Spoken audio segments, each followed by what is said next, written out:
Türkmenistanda dowam edýän ýeti un we çörek gytçylygynyň arasynda Aşgabatyň häkimetleri adamlaryň uzyn nowatlaryny gizlemek maksady bilen çöregi daňdan garankyda satywa çykarýarlar. Bu barada Azatlyk radiosynyň habarçylary 27 oktýabrda paýtagtdan maglumat berdi. Habarçylarymyzyň iýeren videolarynda paýtagtyň döwlete değişli dukanlarynyň bir näçesiniň öňünde daň säheriniň çigirek howasynda garankyda onlarça adamyň şol sanda ejeleri bilen baran yaş çağalaryň nowata durandygyny görse bolýar.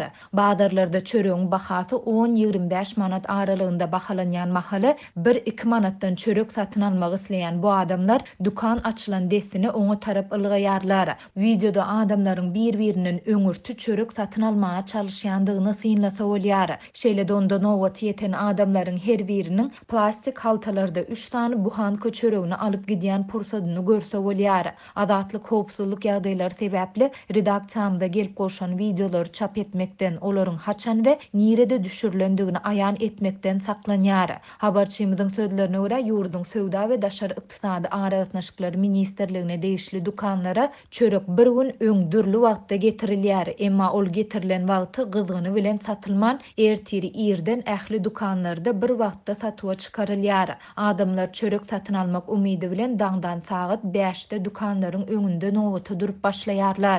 Her dukanyň öňünde ýüze golay adam nowata durýar. Ýöne çäkli möçörde satywa çykarylýan çörek nowatdaky adamlaryň takminan 60 göterimine ýetýär. Çörek 5:30-da satywa çykarylyp sagat 6 bolmanka satylyp gutarýar. Her bir adama 3 tane buhanka çöregi 2 manada satylýar. Soňky günlerde çörek ýetmezçiligi nowatda duran adamlaryň arasynda uruş dawalaryň döremegine hem sebäp bolýar.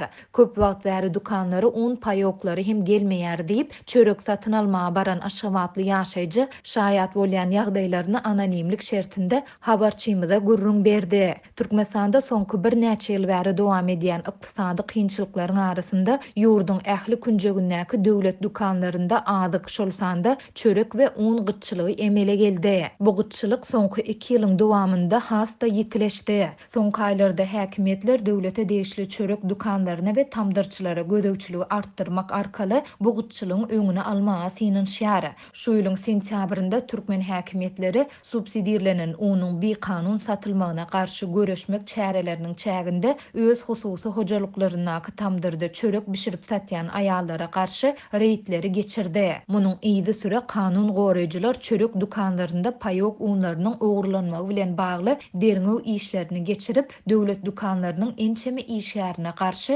jenaýat işini gowdadylar. 18 oktýabrda bolsa Aşgabatda çörek we çörek önümlerini bişirýän hususy eýçilikdäki kärhanalaryň 30-dan gowragynyň öz işini besedendigi ma'lum boldy. Habarçylarymyz muňa döwlet dukanlarynda unyň ýoklugynyň sebäp bolandygyny aýtdy. Häkimetleriň bu çärelerine garamazdan habarçylarymyz döwlet dukanlarynda un we çörek üçünçüliginiň kadaly ýoly goýulmaýandygyny habar berýärler. 24 oktýabrda Mardak habarçymyz bilen söhbetdeş bolan ýagdaýdan habarly ýaşaýjylaryň ençemesi döwlet dukanlarynda tapdyrmaýan çöregiň aşakdan haltalap satylýandygy, dukan satyjylary bilen polisiýa işgärleriniň arasynda ýola goýulan özara peýdaly hyzmatdaşlyk barada gurrun berdiler. Döwlet plan borçnamasy boýunça ýüzlerçe müň gektar meýdanda buğday östürip ýetişdirýän Türkmenistanyň häkimetleri her ýyl galla hasylynyň dolandygyny we adyk howpsuzlygynyň üpçün edilendigini elan edýär. Ýöne ýurtdaky un çörek ýetmezçiligi barada kelam agyz söz aýdylmaýar. Bu aralykda Aşgabatdaky habarçymyz subsidiýelenen adyk önümleriniň hatarynda towuk ýumurtgasynyň tas ýarym ýyldan soňra ilkinji sapar ilata satylandygyny, ýöne onuň hiliniň pesdigini habar berdi. 1 kilogram şekeriň, 1 sany ösümlik ýagynyň, 2 sany towuk budunyň ýany bilen her hojalyga 10 sany ýumurtany 10 manada satdylar. Ýöne bu ýumurtgalaryň köpüsi döwük we hili pes diýip efirde atlandyrylmasızlygyny soran Aşgabatly ýaşaýjy 27 oktýabrda habarçymyza beren maglumatynda aýtdy.